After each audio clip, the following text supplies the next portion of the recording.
제41장.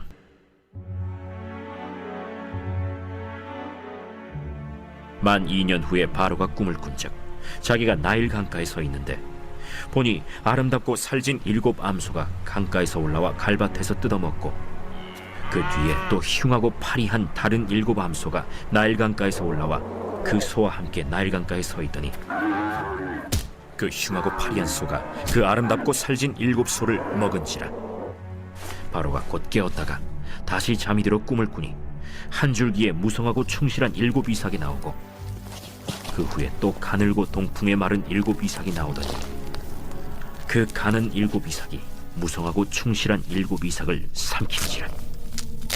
바로가 깬즉 꿈이라.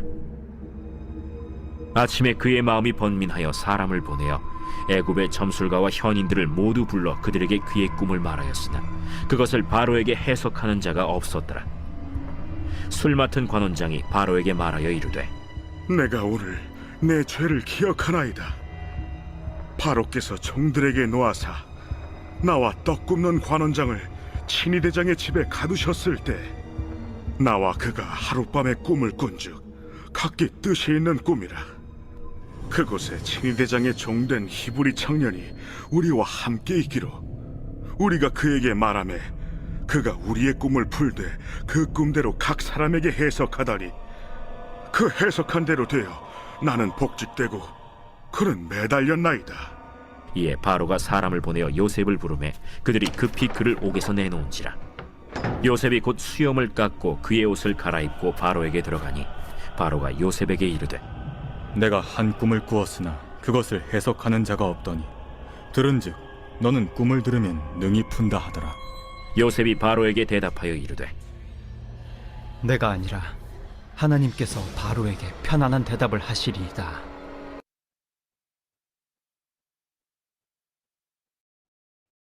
오늘 본문의 말씀은 바로 왕 앞에 요셉이 나아가는 말씀입니다.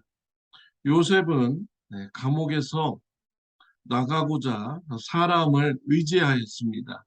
술 맡은 관원장의 꿈을 해석해주고 복직이 되면 자신을 감옥에서 건져달라고 요구하였습니다. 그러나 술 맡은 관원장은 요셉을 잊어버리게 됩니다. 2년 동안 요셉은 더 감옥에 있게 되었습니다. 하나님께서 행하신 일입니다. 하나님께서 요셉에게 사람을 의지하지 말라는 이런 훈련을 시켜주신 것이지요. 오직 하나님께만 소망을 두고 하나님만 의지하는 신앙으로 연단시키시는 것입니다. 또한 요셉을 하나님 앞에서 낮추는, 겸손하게 만드는 이러한 연단의 이런 시간이었습니다.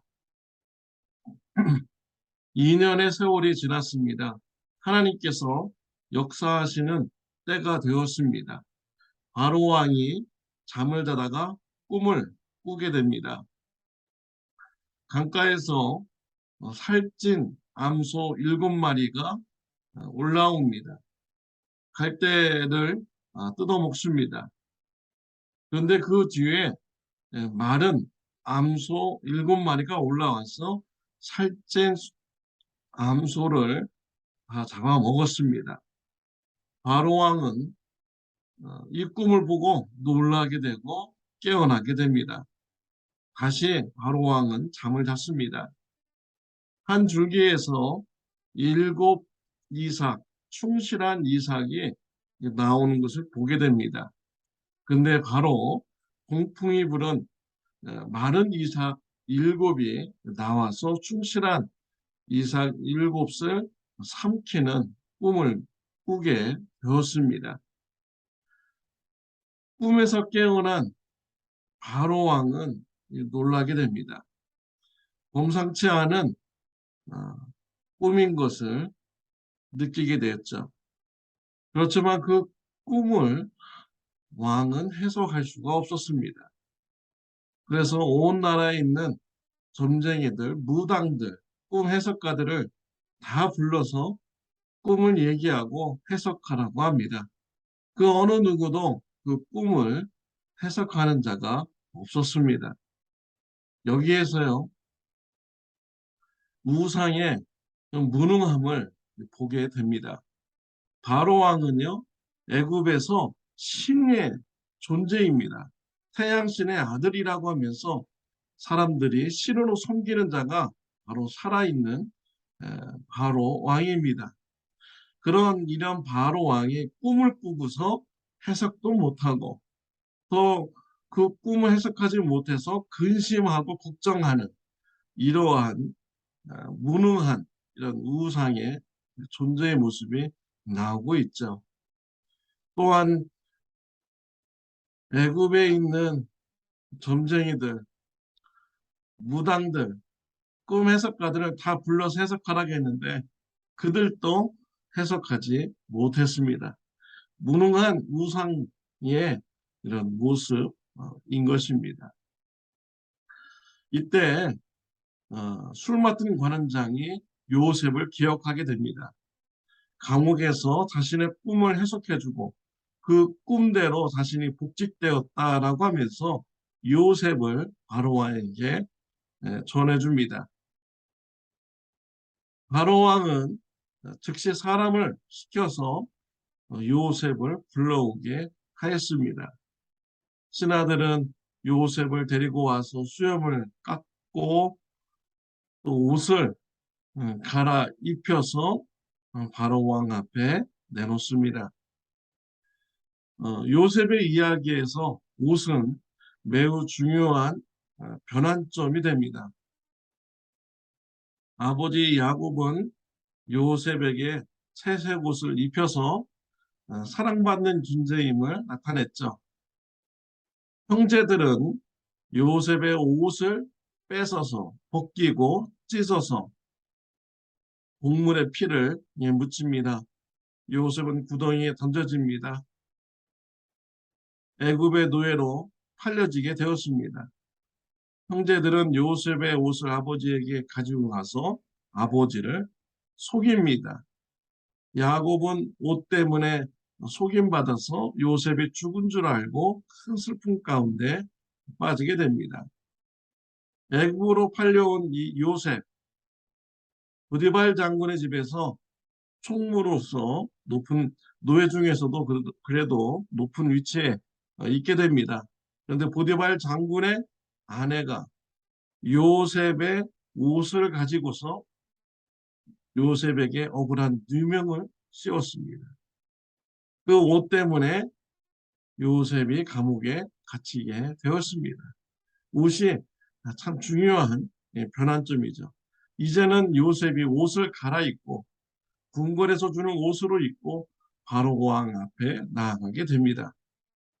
요셉이 앞으로 큰 변화가 있을 것이라는 이런 암시를 나타내는 것이죠. 바로 왕 앞에 요셉이 서게 됩니다. 바로 왕이 말합니다. 내가 꿈을 꾸었다. 아무도 그 꿈을 해석하지 못했다. 네가 꿈을 잘 해석한다고 하더라. 라고 말합니다. 그러자 요셉이 대답을 합니다.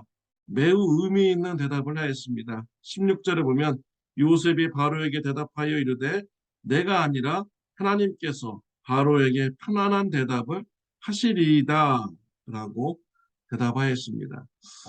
어떻게 보면 형식적인 이런 인사말 같고 그런 것 같지만 여기에는 매우 의미 있는 이런 말입니다.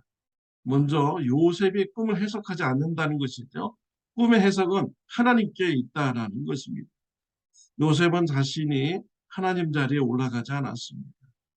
오직 하나님만이 높임을 받는 이러한 자리에 요셉은 있겠다라고 고백을 한 것입니다. 자신이 해석하는 것이 아니라 하나님께서 해석하여 주시는 것입니다. 라고 고백하였습니다. 겸손한 이런 요셉인 것이죠. 또한 하나님께서 바로에게 편안한 대답을 하시리이다 라고 했습니다. 이 말은 매우 충격적인 말입니다. 바로는 자신의 신이라고 하지만 마음에 근심한 문제도 해결하지 못하는 이런 어, 무능한 우상이라는 것이죠. 바로에게 평안을 줄 수 있는 분은 하나님이시라는 것입니다. 바로가 우상이 아니라 하나님만이 참신이다. 라는 이런 신앙 고백을 한 것입니다. 매우 의미 있는 짧은 이런 말인 것이죠. 정말 요셉은요, 용기 있게 말을 한 것입니다. 담대한 말을 한 것입니다. 애굽에서 최고 권력자 앞에서, 살아있는 우상과 같은 이런 존재 앞에서 당신은 우상이고 무능한 우상이며 하나님만이 참신입니다. 라는 이런 신앙 고백을 한 것입니다. 어떻게 이런 용감한 어, 신앙인이 될 수가 있었습니까? 감옥에 2년간 있으면서 사람을 의지하지 않고 하나님께 소망을 두는 이런 연단을 받았기 때문이죠. 하나님만 의지하는 신앙으로 훈련되었기 때문에 바로왕 앞에서도 담대하게 하나님만이 참신임을 고백하는 이런 신앙인이 되었습니다. 하나님께서 저와 여러분들에게 고난의 시간 주실 수 있습니다. 고립의 시간을 주실 수 있습니다. 연단의 시간입니다. 그 연단의 시간에 우리가 요셉과 같이 오직 하나님만 의지하는 신앙으로 성장해가는 귀한 축복이 있으시기를 바랍니다. 고난의 시간을 우리가 다 훈련받고 나올 때 요셉과 같이 어느 누구 앞에서도 오직 하나님만이 참신입니다. 라고 담대하게 말할 수 있는 신앙으로 성장하는 축복이 있으시기를 바랍니다. 세상의 권력자 앞에서, 세상의 지식자들 앞에서, 세상의 부자들 앞에서, 세상의 어느 누구 앞에서도 담대하게 하나님만이 참신입니다. 오직 하나님만이 소망이며 하나님만이 나의 구원자이십니다. 라고 이렇게 담대하게 고백할 수 있는 요셉과 같은 신앙인이 되는 축복이 저와 여러분들에게 있으시기를 바랍니다. 기도드리겠습니다.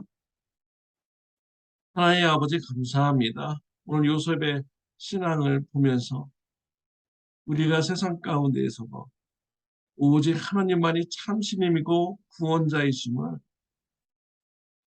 담대하게 고백할 수 있는 이런 신앙을 보게 해주시니 감사합니다. 요셉과 같은 신앙 가질 수 있도록 주님 축복하여 주옵소서. 또 하나님 우리 성도님 중에서 고립의 시간, 고난의 시간에 연단받는 신앙인이 있습니까? 요셉과 같이 고난의 시간을 잘 견뎌내고 하나님이 원하시는 훌륭한 신앙으로 성장하는 축복이 있게 하여 주옵소서. 예수님의 이름으로 기도드렸습니다. 아멘. 좋은 하루 되시기를 바랍니다.